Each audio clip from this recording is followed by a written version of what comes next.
Franck Ferrand raconte sur Radio Classique.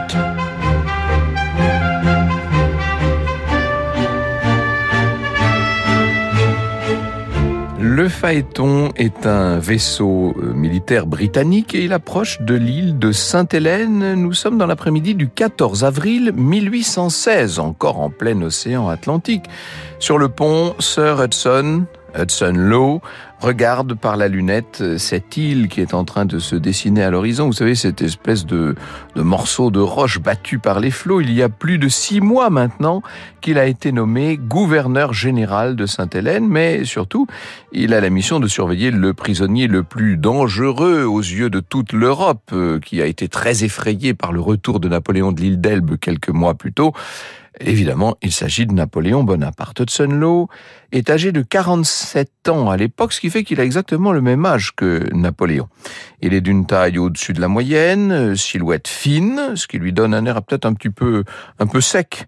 Il est assez austère, faut vous le dire, avec une chevelure rousse qui se teinte de gris, des boucles rebelles encadrant un visage un peu rougeau.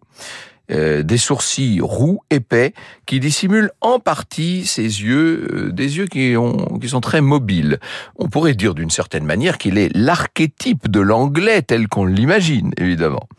Dans la nuit du 14 au 15 avril, Sir Hudson et son état-major ont décidé de passer la dernière nuit à bord du navire et au petit matin, donc le lundi 15 avril, voilà donc que Lowe descend l'échelle de coupée, grimpe sur le canot et se dirige vers cet îlot rocheux, cet îlot volcanique qu'il ne quittera plus maintenant pendant 5 ans. Il est accueilli au port où on lui rend les honneurs, évidemment, tout ça, il est le gouverneur militaire, on lui rend les honneurs dus à son rang. Il se dirige vers le château pour présenter son état-major et c'est là qu'il va prêter serment en qualité donc de nouveau gouverneur. Il demande qu'on le conduise au sein de sa demeure personnelle à Plantation House pour qu'il puisse se reposer un peu, avec sa famille bien sûr. Le soir de son arrivée, il fait savoir qu'il rendra visite dès le lendemain matin au général Bonaparte. C'est ainsi qu'il l'appelle. C'est ainsi que d'une façon plus générale, les autorités britanniques ont décidé d'appeler l'ancien empereur des Français. On lui signale que toute visite à Longwood doit faire l'objet d'une demande préalable auprès du grand maréchal du palais, le maréchal Bertrand. Et oui, c'est comme ça, Napoléon, lui, se considère comme un empereur. Le gouverneur hausse les épaules. « Un prisonnier accorde-t-il des audiences ?» demande-t-il. Il va falloir qu'il se fasse assez vite à ses nouvelles fonctions. Dans un ouvrage qui s'appelle « Napoléon à Sainte-Hélène », Pierre Brandat nous dit: ce 16 avril 1816, le soleil n'était pas encore très haut quand il chemina vers Longwood sous une pluie battante en compagnie de son état-major. Triste jour. Dans ses uniformes impeccables, la cohorte des tuniques rouges apparut respectueusement à la porte du parloir. Les pendules de la maison sonnèrent 10 heures quand Montholon les fit entrer. Tandis qu'il patientait, Gourgaud alla prévenir son maître. S'il était en effet prêt à le recevoir, le captif n'avait pas été prévenu de cette visite matinale, ce qui était contraire à son étiquette. Napoléon se prétendit malade et ferma brusquement la porte aux Anglais. Au-delà d'une simple question de forme, il voulut, en la circonstance, à nouveau réaffirmer son rang et imposer le respect. Il n'était point général, mais empereur. Napoléon, pour tout vous dire, en vérité, même s'il fait preuve là de mauvaise humeur, bien sûr, et surtout il fait preuve de caractère, c'est Napoléon, mais il voit l'arrivée de ce nouveau gouverneur plutôt d'un bon œil puisqu'il haïssait complètement l'ancien. Lowe trouve grâce à ses yeux d'abord parce que c'est un militaire. Par ailleurs, il s'était affronté déjà sur les champs de bataille. Napoléon avait même dit à Lascaz: « Ne m'aviez-vous pas dit que Lowe était à la bataille de Champaubert ? Nous aurions donc échangé des boulets ensemble ? C'est toujours à mes yeux une belle relation. » Mais le général Bonaparte, comme s'obstine à l'appeler Sir Hudson, va devoir bien vite déchanter. Franck Ferrand sur Radio Classique. Il va y avoir enfin une rencontre entre les deux hommes. Elle a lieu le mercredi, le 17 avril. Et cette fois, on a bien consulté le maréchal Bertrand. Première entrevue, elle est convenable, mais froide. Les relations entre les deux hommes vont très vite se dégrader. Le gouverneur a une peur, mais qui est quasiment une peur panique, en tout cas obsessionnelle, c'est que Napoléon ne finisse par s'échapper de Sainte-Hélène comme il l'avait fait de l'île d'Elbe. C'est moins facile, me direz-vous. Cette hantise d'Hudson Lowe explique sans doute le zèle avec lequel lequel, pendant toute la durée de son long séjour à Sainte-Hélène, il va se tenir sur ses gardes. Le nouveau gouverneur de l'île, rapidement, prend des décisions drastiques pour surveiller l'exilé. Un couvre-feu est établi sur l'île à partir du coucher du soleil. Nul habitant n'a le droit de s'adresser à Napoléon Bonaparte. Lorsque celui-ci sort pour une promenade, il doit toujours être accompagné par un officier anglais. À la nuit tombée, des soldats doivent sans cesse patrouiller dans le jardin de la résidence de Longwood, donc la résidence de l'ancien empereur. Et malgré toute cette surveillance, un capitaine anglais doit se rendre 2 fois par jour à Longwood pour s'assurer de la présence de celui qui est une sorte de grand détenu d'État, si vous voulez. Napoléon ne supporte pas tout ça. Il a l'impression très vite de devenir la victime de ce gouverneur qu'il méprise. Il déclare à son propos « Il a un visage de hyène prise au piège. J'ai vu des Tartares, des Cosaques et des Kalmouks. Je n'ai jamais vu une figure aussi sinistre et repoussante. » Et évidemment, comme Hudson Law, c'est tout ce qui se dit à Longwood, on lui répète ce genre de propos. « Quel crapule que notre voisin !» répond le gouverneur anglais. Les rencontres entre les deux hommes vont devenir de plus en plus rares. Napoléon se plaint régulièrement et de la manière la plus officielle qui soit du traitement qui lui est réservé. Il déclare s'être livré aux Anglais et ainsi il estime qu'il n'est pas du tout un prisonnier. Il explique tout ça par courrier au gouverneur, mais celui-ci ne répond jamais. La dernière rencontre, elle a lieu le 18 août 1816, c'est-à-dire pas très longtemps après l'arrivée d'Hudson Law sur l'île. Ils sont en train de marcher dans le jardin de Longwood et Napoléon dit à Hudson Law « J'ai gouverné et je sais qu'il y a des missions et des instructions qu'on ne donne qu'à des hommes déshonorés. » Il conclut « Dans 500 ans, le nom de Napoléon brillera et le vôtre ne sera connu que par la honte et l'injustice de votre conduite envers moi. » C'est très sévère, c'est très dur et en même temps, on a envie de dire, c'est très lucide sur la réalité des choses. Le gouverneur n'en resserre pas moins l'étau autour de celui qu'il continue de regarder comme un prisonnier et qu'il continue d'appeler le général Bonaparte.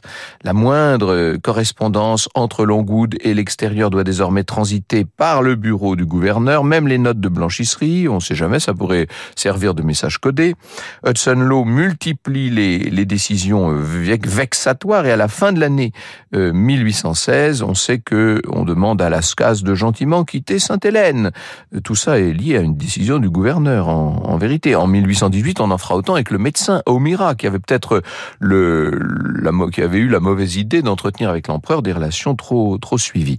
Enfin, en vérité, ce n'est que le 6 mai 1821 que Hudson Law reviendra à la rencontre de Napoléon, si je puis dire, puisque évidemment cette fois le général Bonaparte ne pourra pas se lever pour lui, puisque ça fera 24 heures qu'il aura quitté le monde des vivants. Vous écoutez Radio Classique. Avant que la mission d'Hudson Law sur l'île de Sainte-Hélène ne s'achève, il doit tout de même préparer la mise en terre de Napoléon et assister aux obsèques. C'est au Val du Géranium, vous savez, qu'on enterre l'ancien empereur des Français. La pierre tombale qui est déposée sur le tombeau ne porte pas d'inscription. Les Français ne vont pas réussir à convaincre le gouverneur de faire figurer le nom de Napoléon sur cette pierre, puisque eux ne veulent pas écrire évidemment Général Bonaparte, vous l'imaginez bien.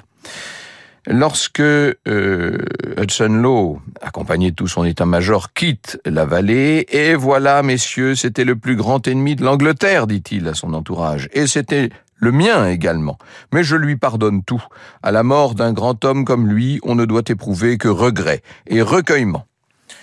Évidemment, c'est tout de même un soulagement pour ce gouverneur. Cette mission s'achève, il en est persuadé, il l'a menée avec succès puisque Napoléon ne s'est pas échappé de Sainte-Hélène comme il l'avait fait de l'île d'Elbe. Et avec sa famille, il peut désormais rentrer en Europe, Hudson Law. Ça fait 5 ans qu'il était sur ce rocher battu par les flots. Dans son ouvrage Hudson Law, le geôlier de Napoléon, Jean-Pierre Fournier écrit « Le Lady Melville met la voile le 25 juillet 1821. Accoudé au bastingage, Hudson Law regarde la rébarbative forteresse qui s'évanouit à l'horizon. Il ne doute pas un instant que sa patrie va lui réserver un accueil chaleureux. À l'approche des côtes britanniques, un navire apporte au Lady Melville un pli de Lord Bathurst. Je suis heureux de pouvoir vous assurer que votre conduite a reçu l'approbation de Sa Majesté. Vous avez su concilier les deux principaux devoirs de votre commandement en combinant la sûreté de la détention du général Bonaparte avec tous les égards praticables et avec toute l'indulgence que votre disposition naturelle vous inspirait. Voilà, un langage bien diplomatique et assez britannique entre nous soit dit. Hudson Lowe est persuadé que l'heure des récompenses a sonné. Ah, il va falloir qu'il déchante, pour tout vous dire. Le premier rendez-vous avec ce Lord Bathurst est d'une extrême froideur. Ça n'a rien à voir avec la lettre, avec les termes de la lettre qui a été reçue quelques jours plus tôt.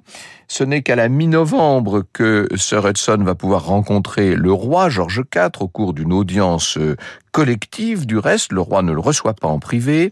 Il lui adresse quelques mots de remerciement, mais vraiment très superficiels. Alors que lui, Hudson Lowe, se considère plus ou moins comme un héros qui tenait dans ses mains la sécurité non seulement de son pays, mais de l'ensemble de l'Europe. Et il ne comprend pas qu'on ne manifeste pas davantage de reconnaissance à son égard.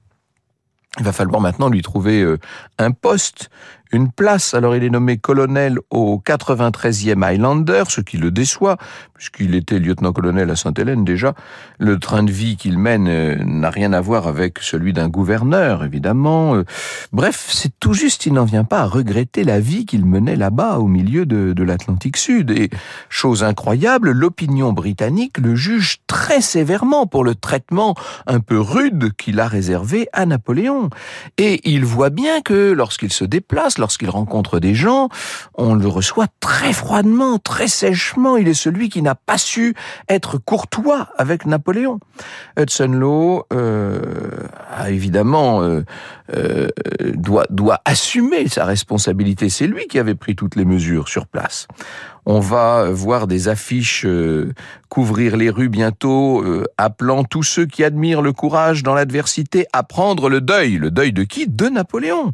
Et il y a même des endroits maintenant où l'on se met à huer Hudson Lowe à chaque fois qu'il est reconnu. Et quand on dit, mais vous savez, c'est le geôlier de Napoléon, c'est le geôlier de Napoléon. Le pire advient quand d'anciens compagnons d'exil de l'empereur écrivent des ouvrages sur le traitement qu'a subi Napoléon là-bas. Le premier, c'est le médecin O'Meara, justement, qui écrit dès 1822 en anglais 2 ouvrages qui vont avoir un très grand succès, puisqu'ils vont être réédités plusieurs fois dans la même année.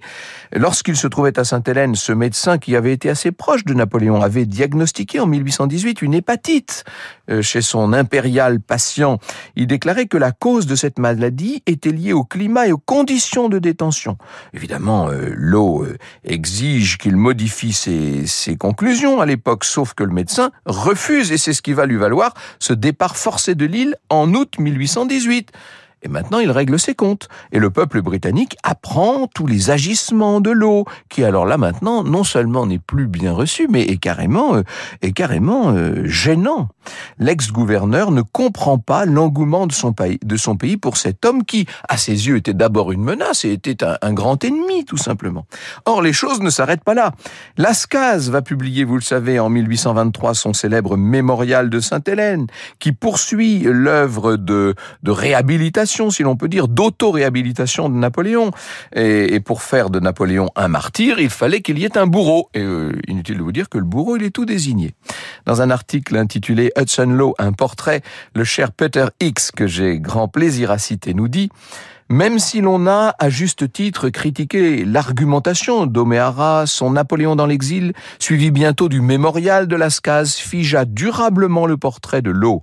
On est tout de même fondé à penser que le médecin et plus tard Lascaz avaient vu juste. On aura bien du mal à trouver un témoignage contemporain qui ne mette pas en cause le caractère du gouverneur, quel qu'aient pu être par ailleurs ses qualités d'administrateur.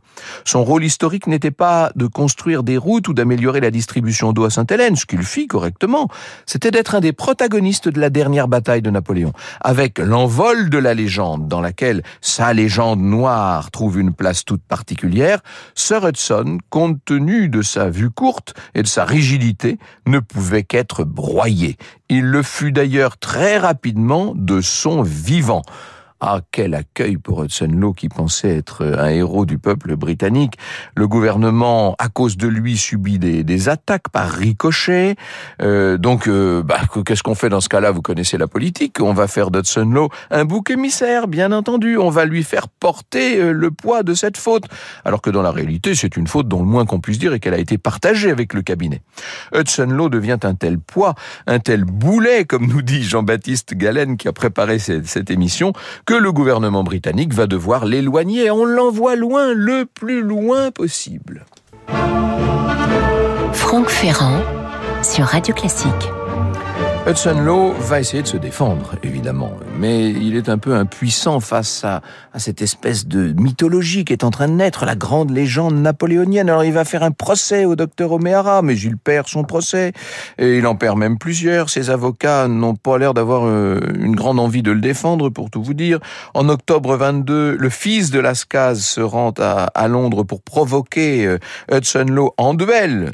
Ce dernier refuse, il dit que la loi anglaise s'oppose au duel, mais vous imaginez bien que ça ne contribue pas à sa popularité. Or, Emmanuel de Lascaz va prendre sa cravache et venir frapper Hudson Law sur la voie publique, et il n'y a personne pour le défendre.